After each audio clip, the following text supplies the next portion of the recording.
On a daily basis, we see people who have challenges. They could be physical or they could be mental. We see them struggle to come from devastating and traumatic experiences to grapple to be a part of the mainstream. They want to survive. They want to be part of what is happening. They want to contribute. They want to be counted.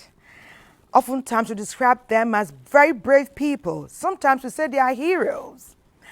And then we now come to the other side, where we have people who, they raced swiftly initially. They were doing well. Then perhaps they succumbed to some kind of pressure, or they got involved with the wrong crowd. And then they got into drug and substance abuse.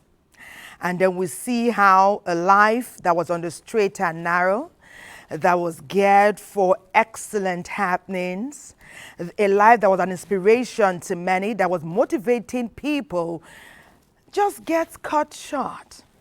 And because it's heartbreaking and heart-wrenching, and it concerns people who we know in some cases, people who are Nigerians, who live amongst us, we're bringing it to the fore today.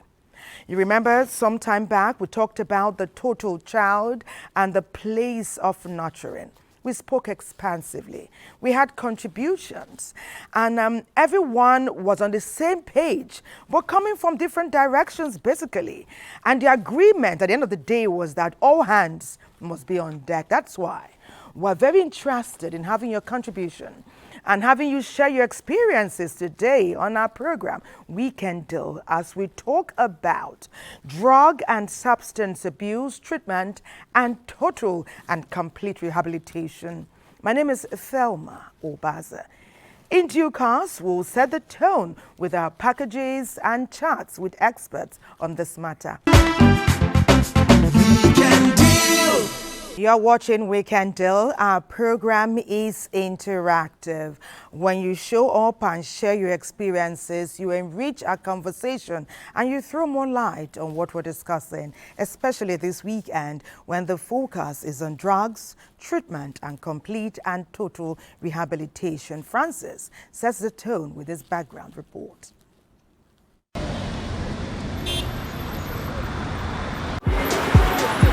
The burden of drug abuse is becoming a public health concern in Nigeria. Statistic reveals that with a 14.4% in Nigeria, the drug use prevalence is significantly higher than the global average. Drugs, as we do know, is what we take to either treat certain ailments or address certain health challenges that we may face.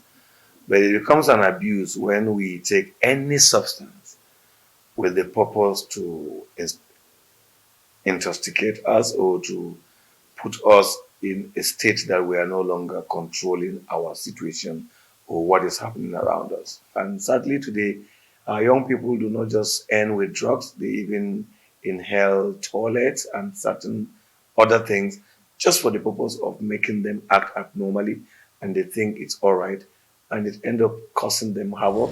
Drug use affects people from all walks of life. Whatever the reason a person starts taking drugs, whether recreational or as prescribed, addiction may develop sometimes before the user even realizes it. The basic problem is that drug abuse is an international problem, so national and local. Now, when you talk about the prevalence of drug abuse, you know, it goes to a kind of be hinged on quite a number of factors.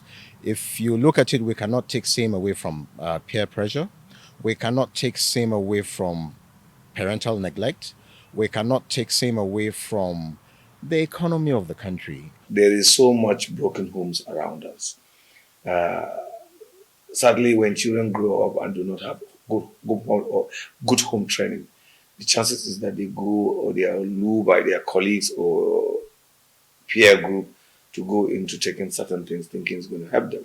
Another problem we do face is the manipulation of youth among by political class or some group of people to use them for violence purpose, to use them to rig election, to use them to cause havoc, to use them to settle scores with political enemies. Nigeria, which is the most populous country in Africa, has developed a reputation as a center for drug trafficking and usage, especially among the youth population.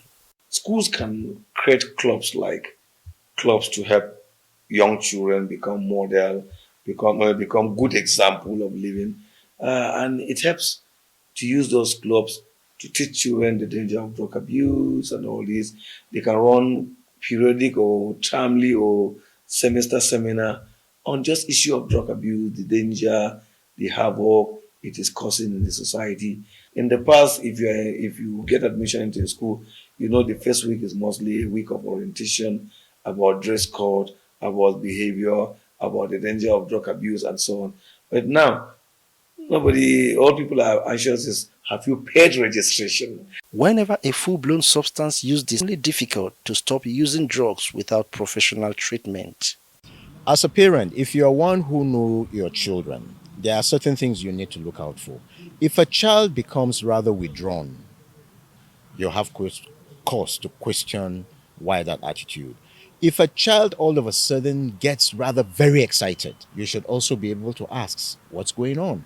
If your child is beginning to place demands on money, you should be able to ask what is going on. If your child is hanging around kids that you quite don't understand where they are coming from, and you're beginning to see certain behavioral changes, he can walk up to you, talk to you with the level of confidence that hitherto did not exist, you should be able to ask questions. If a child begins to start getting very secretive, maybe he's locking his door when he never used to do same, he's hiding to make phone calls, to take phone calls.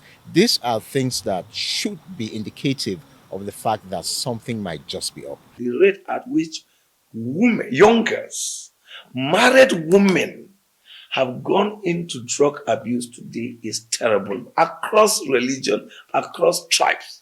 So government needs to do more than what she is doing at the moment and must not wait for a BBC documentary or a television conversation to bring up that wake-up call. Drug abuse has been a cause of many criminal offenses. Therefore, the need for all and sundry to join hands together and fight this monster cannot be overstated. Government as an organization, institution needs to look deeply into this matter and look at it from the angle of education, from the angle of family, and then use institutions like religious institutions and any kind of institution, even if she wants to use entertainment, but as a way of sensitizing and educating young men about the danger of drug abuse is going to work. Because I've tried this in the past and it works for me. As a parent, if your child is hooked on drugs, there's nothing to be ashamed of. As a guardian, if your ward is hooked on drugs, there's nothing to be ashamed of. Come on, come out and seek help. If you are hooked on drugs as a person and you can see that this thing is beginning to overwhelm you, come out and look for help. There's nothing to be ashamed of. Our focus on Weekend Deal today will be on drug abuse, treatment and rehabilitation. Jagden and Reverend Joseph have shared their views, and it's not far from what we see on the daily in different parts of society, in our homes where we live, in our environment where we work. Sometimes even at the marketplace, we see people who have become addicted to drugs, either prescription drugs or hard drugs and other substances. And there's no gainsaying that they have become a menace to society. What is heart-wrenching is some of the ages of the people who are involved or who have become addicted. We hear that people in primary school have been exposed to drugs, and of course the impact is often negative. Well, we're not resting here. Uju is going deeper doing some more research, exploring the root causes of drug and substance addiction, all in a bid so that we can chat with experts on the show today and profess solutions, because if all hands are on deck, I think the solutions come closer to us and we're in a better position to understand and implement them. Would you please?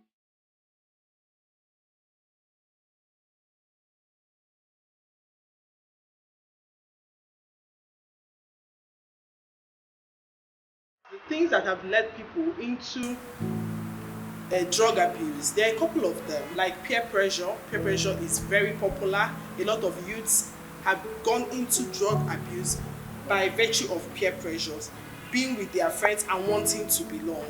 Another one is adverse childhood experiences. Adverse childhood experiences speaks to problems at home. Usually children that grew up in problematic homes, troubled homes, they tend to go into drug abuse just as a way of escaping from their pain. Getting into it in the first place was a means of escapism from the realities of having a chaotic relationship with my parents. So, of course, they didn't know, because the relationship wasn't really there. They didn't know. My family didn't know what was happening. It was just me in school and all of that. So, but the truth is, one of the reasons why I now do interventions and do outreaches is because I understand that beyond the peer pressure, there are other things that lead to, children or young people going into drug abuse. Part of it is from the home, not having that acceptance, having maybe feeling some form of neglect and all of that. She's not my child. She can never be my child. That child, devil, winch.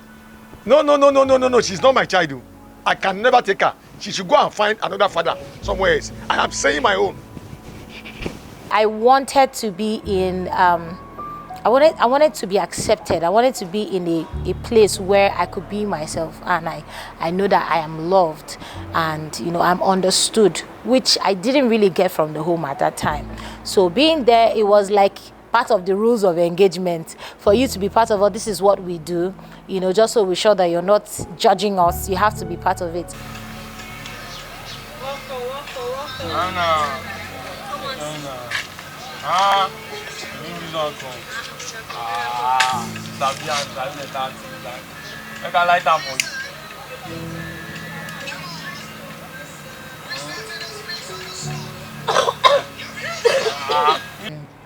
I did weed, marijuana.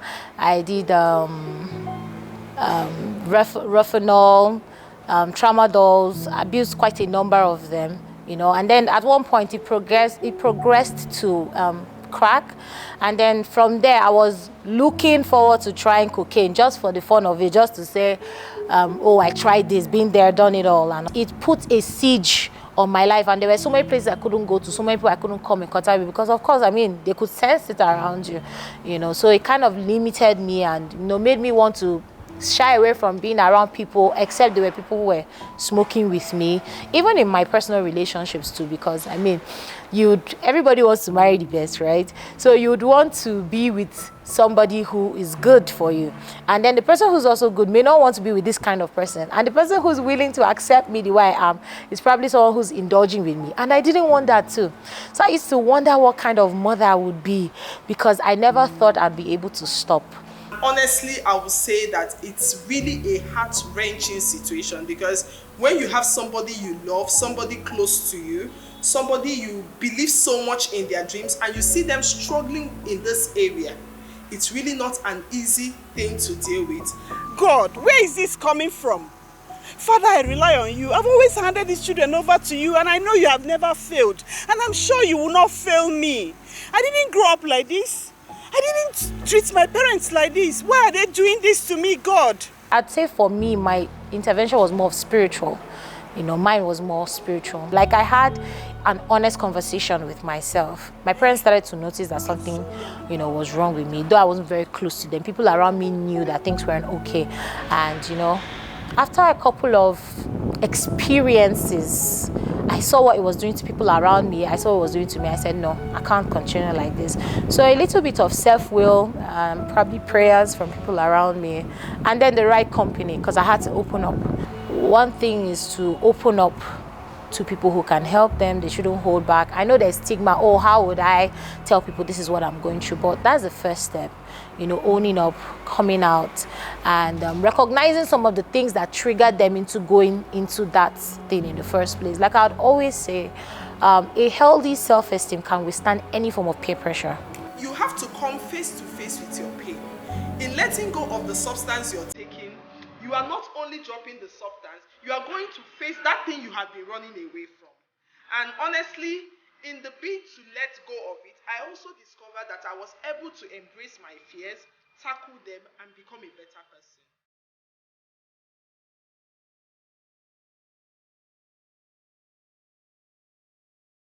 Against all odds, indeed, it takes uncommon courage to fall, to stand up, to own up to your mess up, and to say, I can be better, and I can use my life to inspire many others who are still where I used to be. Wow, I'm inspired. This is huge.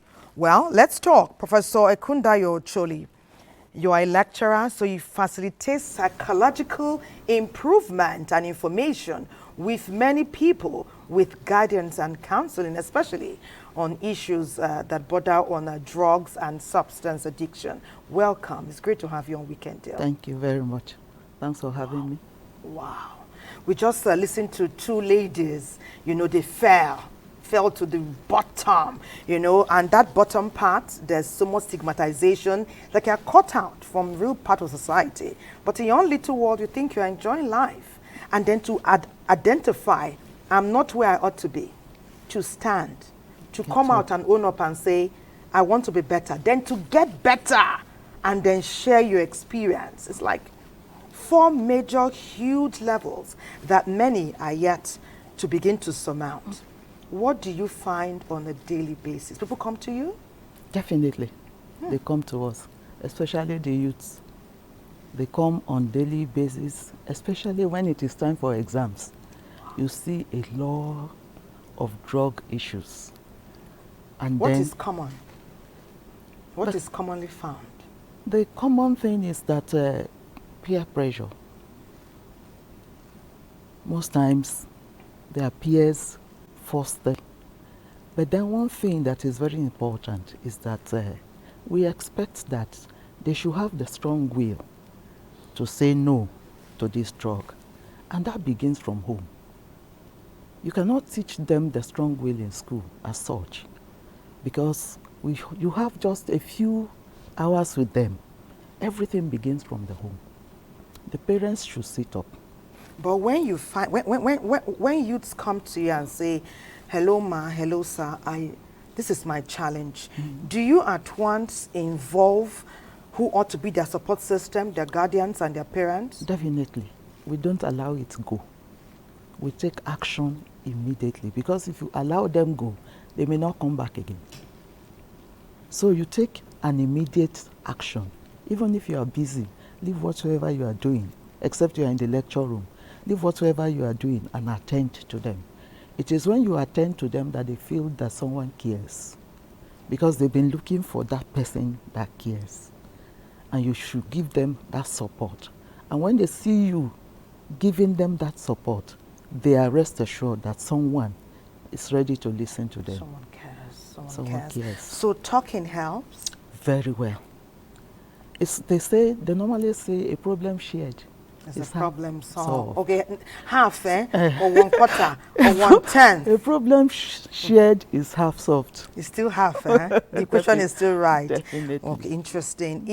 It takes uncommon courage, I would say, to even come out and talk to you, because we know what lecturers represent in our tertiary institutions, and to go and tell someone and say, I have a challenge with drugs. After they open up to you, what is the next step? You see, I want to erase the impression that lecturers don't care. there are a few that are trained to care. And so there's a counseling system within the university system. Everyone direct counseling. When anyone comes to you, you have no option than to attend to that person. No, we do know that you care, but I say Yes. it takes courage. It takes for youth to go and share. It's like it's personal information. Definitely, because they already know. We have been doing that awareness all along. Immediately they come, we give them orientation. Enlightenment and advocacy. We give them orientation. Come when you have any problem. Any problem in whatsoever area, academically, psychologically, emotionally, whatsoever problem you have. I know in our time, we were not going. But Lecturers speak their language, we go right, they No. go left. No. There were two different But parts. it's We only diff- meet in the classroom. It's different It's now. different It's now. different now. You're a That's different good. person in the classroom. That's And you're a good. different person as a counselor. So when they share with you, you inform their guardians and their parents or family members. What No, happens next? It's not every situation. Okay. Because there are situations that they don't want you to divulge. So if you can handle such situations without their parents, But is fine. it possible to handle it all the way and get success No, at the end of the day? This thing is in stages. In stages. It's in stages. The milder ones you can handle yourself. What is mild? What do you qualify as mild? What I qualify as mild is when they are just beginning. With a lot of talking, you can get them out of it. But when it becomes a little more complex, Tell us about that part too. Complex means you cannot handle it alone. that means they take it like 10 times a day. What is the take self? Do you find more of a prescription medication? Do you find more of other substances? What are they taking? How are they affording it? What they are taking is not prescription medication. That one is not common. It's not common. What they are taking is their own prescription. And it's not common. For example, if you see a student with coke and he has added something inside, definitely that is not prescribed by the medical doctor. They know what they add to each other that gives them a high, The high. that makes them high. In your talking with them, at what point do you come to discover what got them to that?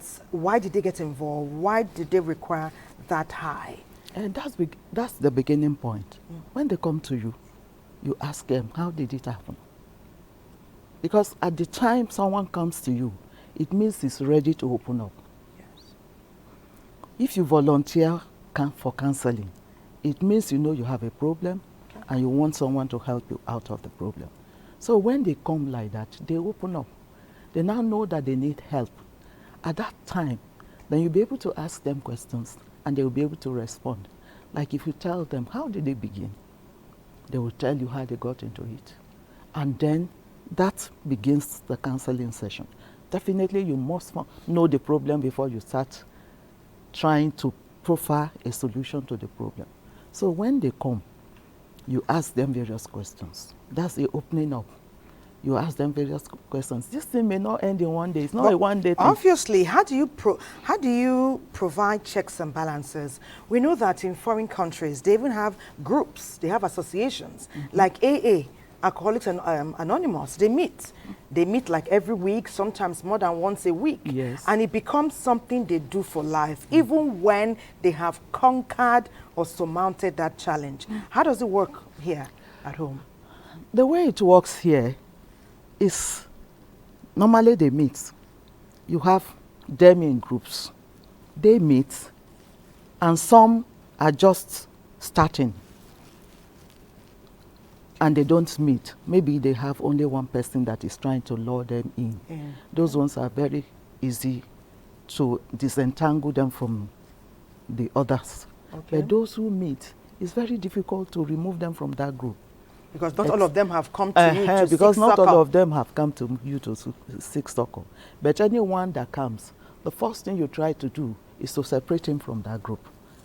When you're able to separate him from that group, then counseling can be successful. Okay. But when you are not able to separate him from that group, because it keeps coming and going back, keeps coming and going back. Because it has become an addiction. Definitely. But when you are able to separate them from that group, then you will be successful. There are chances of success. We'll go to Port Harcourt now in River State. We know that a lot of people who are addicted to drugs and other substances are stigmatized. Definitely. Sometimes it even starts with self-stigmatization or continues. Perhaps society or the home starts it and then you continue it. From what we hear, the discrimination can make many people who need our help and our support, can make them feel inferior. Port Harcourt, we know there's more. Please share with us.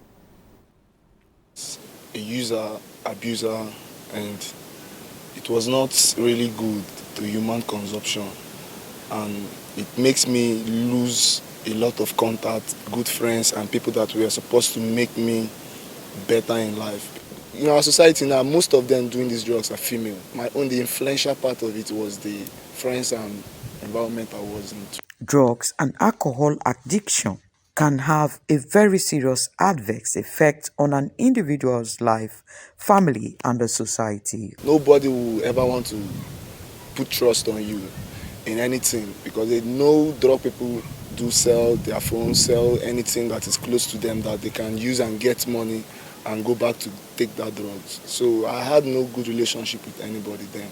I was like an outcast to the society, the community at large. Many people who use drugs are faced with stigma and discrimination in our society. These can further harm their physical and mental health, thereby hampering them from seeking and accessing health care. Hence, the call for the family and society to be a steady support system for individuals battling with the damaging effects of drug abuse. Nobody would want to work with a mad person because drug will make you look like a mad person. You will not have time to take your bath and the rest, or look good, or barb your head when you're supposed to, and the rest of it. So nobody wants to associate himself with a failure, you understand? So that's just the disadvantage of it. I face big time stigmatization and discrimination actually. Inferiority complex and the rest. You cannot walk up to people that you're supposed to talk to, and your age mate, people around you, you're supposed to be more bigger than them, but you see yourself depreciating while they are appreciating. There's no need to stigmatize. There's no need to condemn people. There's no need to write people off. They are sick. All they need is medical attention. And if they get the needed medical attention, they'll be fine to be able to do what they ought to do. Let us not see them as monsters.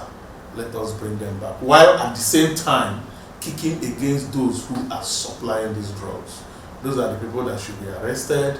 Those are the people that information should be brought to NDLS so that we remove them, from supplying these drugs. According to the report from the National Drug Law Enforcement Agency in Rivers State, a total of 49 persons have been successfully rehabilitated. 49 drug-dependent persons were successfully rehabilitated in our makeshift rehabilitation center, and then we also counseled about 105 of them to come get counseling and go back to their various homes. However, in the course of rehabilitation process, family members are brought in so that they will be part of the process. They are taught how to relate with him, how to show love and care, how not to apply stigmatization on him or her, so that the person will come out better.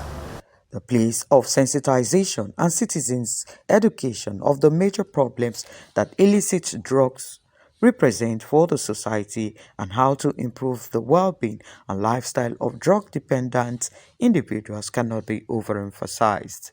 The awareness is not that much, but we need more awareness to make the citizens, especially our siblings, our future, to be aware that drug abuse is not welcome in their society. We need to do a lot in the social media level. We need to do a lot in the media. We need to do a lot at the community level.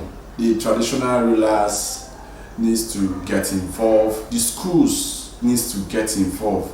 So this message has to be preached from the hierarchy to the lower parts of it so that it can sink. You can stop and still start doing it again because of you did not engage yourself in something doing. So when you're engaged in something doing, I don't think you can have that retort to go back to drugs. So I advise the society at large, the private companies and government, not only government, everybody, church and institute, to help and build a forum where they will create a room to help those people that are in this kind of situation. I'm a competent scaffolder, so I do it in a professional way. So if I have a good job, I think I'll work.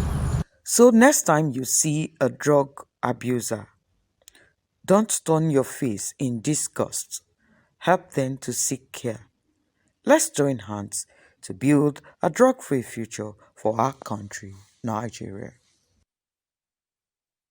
Now, because we're eternal optimists, we believe that when all hands are on deck, seriously, that we can prefer long-term solutions that will be in everybody's best healthy interest. Dr. David Ukoha is a family and public health physician, and he has joined our conversation. Great to have you on Weekend Deal. We will continue our conversation, but at this point, we are told that from Oyo State, they have termed drug and substance addiction and abuse as a silent epidemic. Is it still silent? Well, let's find out more from Ibadan.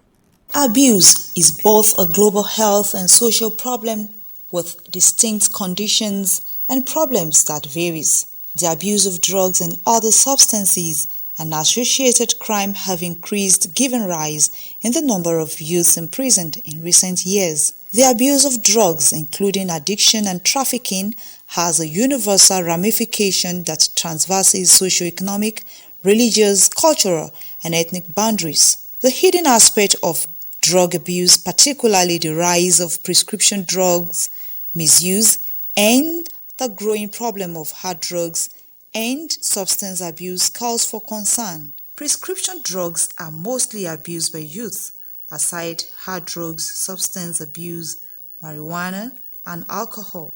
When you overuse these prescription drugs, they are called, some of these drugs are central nervous system stimulators. You see, when you use a CNS, we call it CNS, central nervous system. When we use a central nervous stimulant, you see, what it does is that it stimulates the brain to be excited. Now, when you overuse, when you take it above the usual dose, the brain is overexcited, it enters into euphoria and hallucination, which can cause paranoid, it can cause depression, it can cause anxiety. And this is very serious. That's why you find out that many of our youths now have suicidal tendencies. When somebody is seriously depressed, and somebody has severe paranoid, it can lead to suicidal tendencies and suicide. If you find out that the past 10 years, the rate of suicide in the country has increased, that is one, because of this drug abuse that we are having. Drug abuse is prevalent across educational levels and has been the cause of many debilitating conditions leading to psychiatric admission. The do not discuss attitude among people, always looking to hide the issue, have been attributed to reasons drug abuse, especially prescription drug misuse, is on the increase. The reason parents don't want to discuss it is that they know people will say they have failed. It's a failure of parenthood for your child or somebody in your care to have turned into a drug addict rather than being a responsible member of society. It's because of the shame there that nobody wants to discuss it. Nobody wants to even mention anything about it. Drug-seeking behaviors, hostility, change in sleeping and eating patterns are some of the signs attributed to individuals involved in the drug abuse, amongst others. You have your children and you start noticing some behaviors in them that they don't normally act out before. Maybe they start getting withdrawn, and you start noticing some changes in their dressing, the way they talk, they start becoming more aggressive, their spending habits too. Those are things you need to observe. When you start noticing changes in their academic performance, the way they behave in schools as well, or report from their peers, these are things our parents need to pick up early. In its efforts at tackling the menace of drug abuse in Nigeria, the federal government established the National Drug Law Enforcement Agency, NDLEA and the National Agency for Food and Drug Administration and Control, NAFDAC, with the mandate of apprehending and certifying drugs for use. Even with that, there is still much to be desired in achieving minimal reduction in the challenges posed by drug abuse. What role should parents and families play in this direction, and what more do government need to do? When you see your children or a child taking drug, especially hard drug, call him, ask him what is happening, embrace him, show him love. Otherwise, outside people will snatch him from you. It is apparent that parents have a lot to do in this fight by ensuring they monitor their children's attitude always, and when they observe a drastic change, they should seek help in order not to escalate the dangerous trend of drug abuse. Oftentimes, when we talk about drug abuse, we look to NDLEA and NAFDAC for help and support. And sometimes we in society, we just fold our arms and say it's been handled. After all, NDLEA has told us severally about how they are arresting, counseling, and rehabilitating people. We don't know how much they have done, how much they are still doing, but what we do know is that it has become a menace to society. Professor Kundayo, you are in a university system, but we know that the drug abuse and substance abuse goes far below to younger people in primary schools, secondary schools, in tertiary education institutions, as well as even in the workplaces. It's happening everywhere. Can we ask ourselves now, who is vulnerable? Who is vulnerable? Do people start taking drugs in adult age, or is something they begin when they're young? Every child is vulnerable. What is the role of the family? Sometimes it begins from the home. If a father is taking drug, definitely the child will take, because he's modeling already. They hide it now. There's no way you hide a thing in the house that the child will not know. They will search for it when you are not around. So definitely we have to be very careful as parents and give them good modeling. It begins from there. And then we need to let them be aware. Parents should talk to these children. It's interesting. I know doctors are available. What you're telling us now is dynamic. That people will come and say, the family will bring them in, they will come for treatment willingly, outpatient will come every day, get the benefits. That is not the norm. In fact, almost all the features that we saw, apart from those who are now role models themselves, we didn't see anybody in homes. They were in streets. People that start abusing drugs, that become addicts, we don't see them going to home regularly, coming out. They are hardly functioning like normal people anymore. We see some falling on the ground. They are in street corners, they are in hideaways, they are in cliques, men and women. Tell us, Prof, so who is going to bring them to come and see Dr. David? Who is going to even pay for the Medicare? Some of them have lost contact with their family and friends. I know that there are a few agencies who go out to look for such people and see if they can be treated. But for such, it is still the family we will go back to. They will look for them. They should look for them. Don't leave them alone. They have a problem. This problem must be solved. If not, they'll be there for life. So the family should be concerned. The family should care. And that's why we continue to say, this thing, you may not be able to solve the problem of drug without the family. The family is important, because even after they have been treated, the family must support. So the family support is very, very necessary and very, very important. The family should go out to look for them. They have a family. Even if they don't have parents, there are some of them who don't have parents at all. They have relations. They what should you are care. telling us now, Prof, you are advising. Definitely. Because many, we talked about stigmatization. Many people have been cut off. And maybe we need to further enlighten families on what to do when they find out that a family member is abusing drugs or has become addicted to drugs and other substances. Yes. Our program is interactive. We'd love to hear from you. Tell us about what is happening in your environment, in your area. Do you have experiences? Do you know anyone who who has been addicted to drugs or other substances, or who has abused them in the past, who has surmounted, survived, and is succeeding? Or do you know someone who is going through this path that we're talking about as we speak? We can do, we go on a short break. When we come back, we're talking on the road. It could be long, it could be short. The road to recovery will take center stage when we return.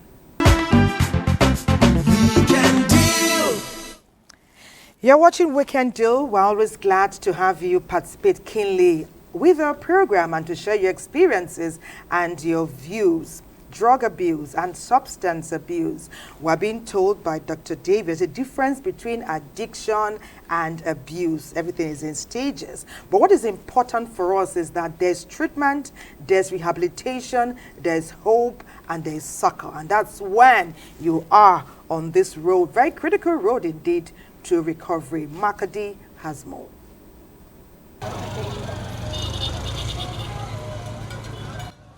Social isolation and lack of meaningful life continues to be a problem of persons who have been through drug rehabilitation program.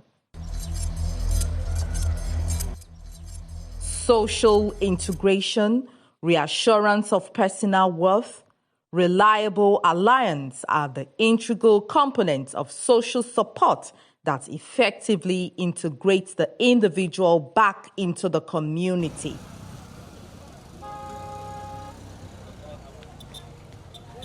Many of the persons who suffer from drug use problems are from the society.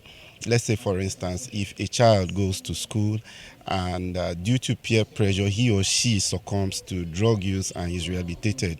If you take that child or person back to that particular environment where they were interacting with their friends and abusing those drugs, there is a high tendency that they will go back to the abusing of those drugs. And so we are advocating for a change in the social environments, in the social structures that fuel the abuse and use of illicit substances. The person who has problems or drug abuse must not be stigmatized to the point that, stigmatization is labeling, okay? So we need to also have a people-first language. The people-first language implies that you change the language. For instance, if you use alcoholic or a drunkard instead of problem drinking, you separate the person's personality from the problem, because addiction is a disease. Addiction is a sickness. It follows all the parameters of even the physical disease with its syndrome, signs and symptoms. So we must have a people-first language. Community reintegration of persons who have been through drug rehabilitation program is a long-term process. Difficulties are encountered at various stages. Unfortunately, negative attitudes and beliefs towards people who have been through drug rehabilitation programs are common challenges in the community. The way my family members used to see me while in addiction, they still see me that way. Though there are doctors that come, occasionally come and do me drug tests, but the stigma is still there. So it has not been easy. And there's these health syndromes, hunger, anger, loneliness and tiredness. Sometimes when you're hungry, when you're angry, when you're tired, and when you're lonely, it triggers you. You want to really escape, and go back to that blanket of addiction. One of the reasons for relapse is going back to the same environment, the same community that this thing has already been established. You have the same group of friends that you have not changed, who are probably using those substances again. You stay within an environment that keeps reminding you of the times you have used those things. Sometimes the sight, the smell of certain places just bring back all those memories. From what is happening, you can help tell the children not to indulge. That's primary prevention. Then secondary prevention is when you are now managing the harm. And then third prevention is, of course, the rehabilitation. And so people can, be told to, the ways in which they have to now recover if they have indulged, rather than now stigmatizing, labeling the person, not distinguishing the personality of the person from the disease he or she is suffering from.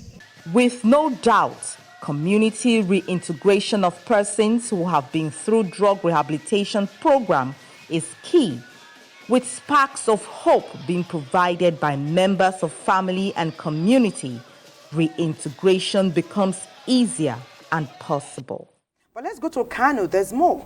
Drug addiction, drug abuse, the road to recovery, our role as society, our role as family members. No doubt in recent years, the increase in drug abuse in our society is a major source of concern. Wato mun samu kanmu a wani yanayi na rashin jin daɗi yadda akasarin. We find ourselves in such an unpleasant situation where majority of youth fall victims of drug abuse. And to my surprise, people do not seem to be interested in the cause and how to solve the problem. The problem of drug addiction is not peculiar to young men only. Even ladies today fall victim. Considering the possible dangers faced by the society as the population indulge in drug abuse, much need to be done to bring the menace to bearable minimum. National Drugs Law Enforcement Agency conduct a lot of activities to checkmate the act. Actions such as creating awareness through public lecture, sharing pamphlets, embarking on road work, rehabilitation of victims are among effective strategies carried out. In terms of the prosecution, within the period under review, we were able to secure conviction on 111 persons. So we currently have 126. Societal factors like poverty, domestic violence, depression, among many, are some of major causes of drugs abuse today. Individual members of society have a great role to play since these youth are raised among them. Akwai shugaban yara da yake fita sare-sare. There is a gang leader of an armed bandit in one of the areas in Kano. I took him back to school until he memorizes the Quran. And he used to be very dangerous. They could cut down anyone. They always shout as I pass by. Sometimes all they want is to be listened to and to solve their problem as much as you can. When you command them, therefore, they will listen. And no matter what violence they are creating, they stop upon seeing you. But as it is, nobody cares about them. Everyone calls them, and many cease association with them. As long as we continue in that way, we will suffer the more their troubles. Through such forms of interventions, a number of drug addicts have been rehabilitated.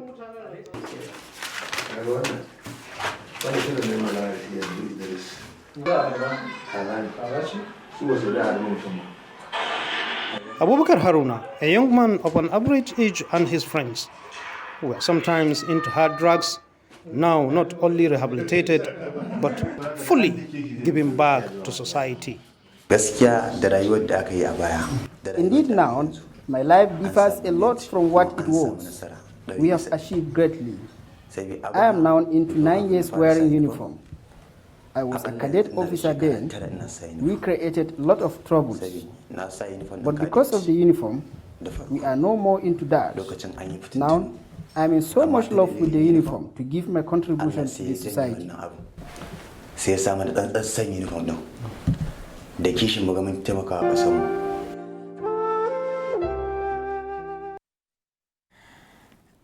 Some would say it's ingenious, some would say it's unique, some would say it's uncommon.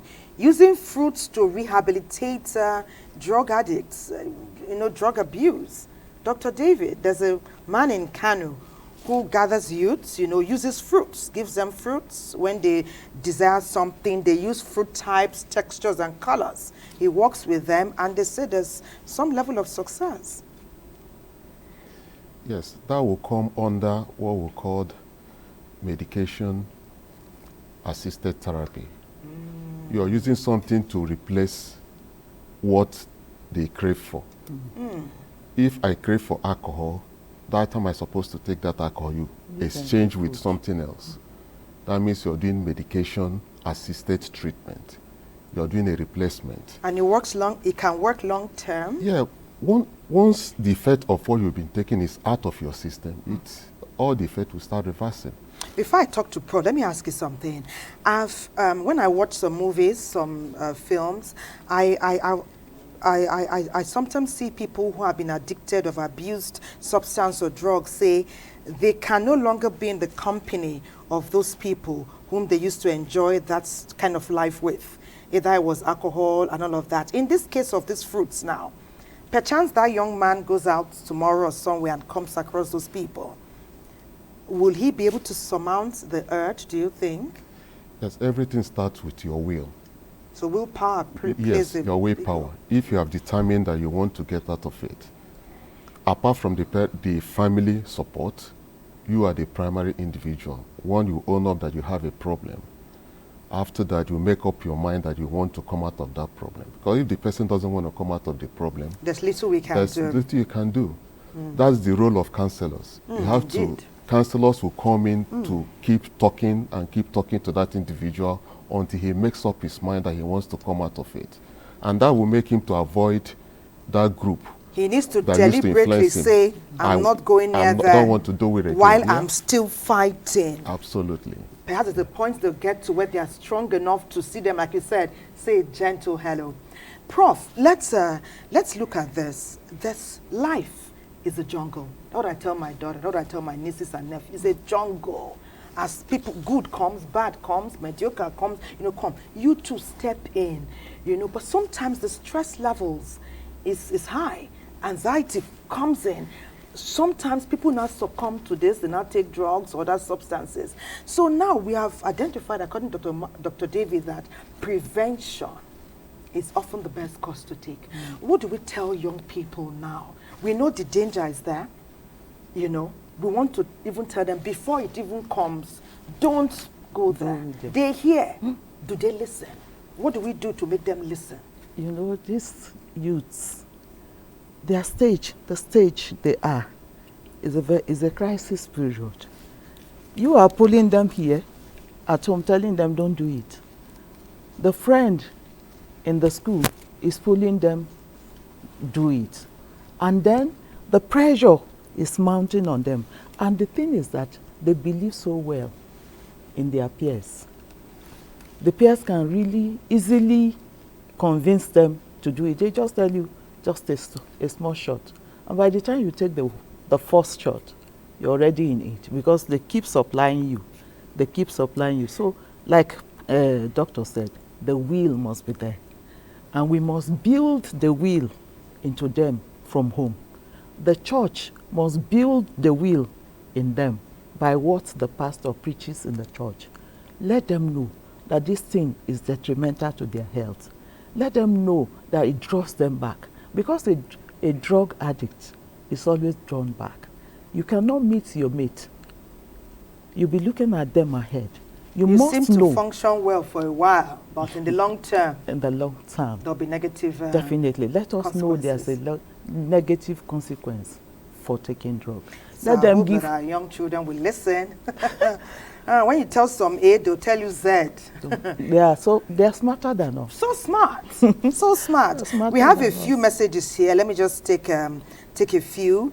Ben is saying hello to you all the way from Benin City. He said thanks for the justice you are doing to this topic this day.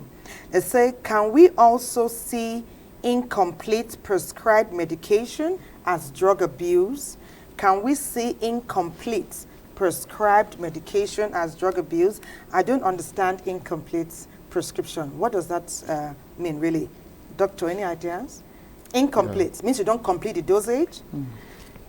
Yeah, when I started this discussion, I tried to draw a line between inappropriate use of drug, excessive use of drug, and drug abuse. There is a way we look at drug abuse. We abuse the use of that word. Drug abuse is not inappropriate use of drug. If they ask you, take paracetamol 2-3 times a day, and you take paracetamol 2 daily, is to medically or in terms of drug, it's not drug abuse. It's inappropriate use of drugs. I want people to get the narrative very straight. Okay. Because they think that if they ask you to take medication and you're not abiding with the prescription, that you're abusing the drug. Okay. It's not the abuse. Okay. You're not taking it in a proper way, the way it is prescribed. It's not abuse. Abuse is when you take that particular substance regularly, excessively, outside what is meant for medically. That's when you start abusing it. And at that stage, I would say it's excessive use of the drug. But once that action start having a negative effect on you, in terms of changing your behavior, in terms of having a negative impact on your social life, your psychological way of behavior, that's when we call it drug abuse. We'll have to rest the conversation there. Prof, your final words. Let us support drug abusers. We can help them come out of it if we support them. Let's not condemn them. They can still come out of drug. You can show empathy. Dr. David, your final words. I'll go spiritual. They say, train up a child in the way he should go. When he's grown up, he will not depart from it. So the job starts from the home. If you do what you're supposed to do as a parent, even if they go out there, they will be able to resist peer pressure. Thank you. It's been interesting talking with you. Dr. David Okoha, family and public health physician, and Professor Ekundayo Ocholi, a lecturer at the University of Abuja, a guidance and counselor. Please continue to talk with our young adults, continue to share with them, empathize, sympathize, show love. Dr. David, thank you for coming to share. It's my pleasure. Medical expertise with us today on Weekend Deal. You're watching Weekend Deal. Another break beckons. We urge you to stay with us. Thank you. Weekend Deal. Drug abuse and substance abuse treatment and rehabilitation. After talking with Dr. David Okoha and Professor, we get to learn that the role of the society and the family cannot be overemphasized in building a strong support system that will help people who need support get properly rehabilitated and integrated back into society. We must empathize, not scorn. We must draw them close, not push them away. And that's why the conversation continues again tomorrow as we bring to the fore incidences in different parts of Nigeria. And once again, we call on you to be a part of the program. Share your experiences, share your views. Together, we're stronger, we are better, we're more resilient, and we can be more formidable. God indeed bless Nigeria.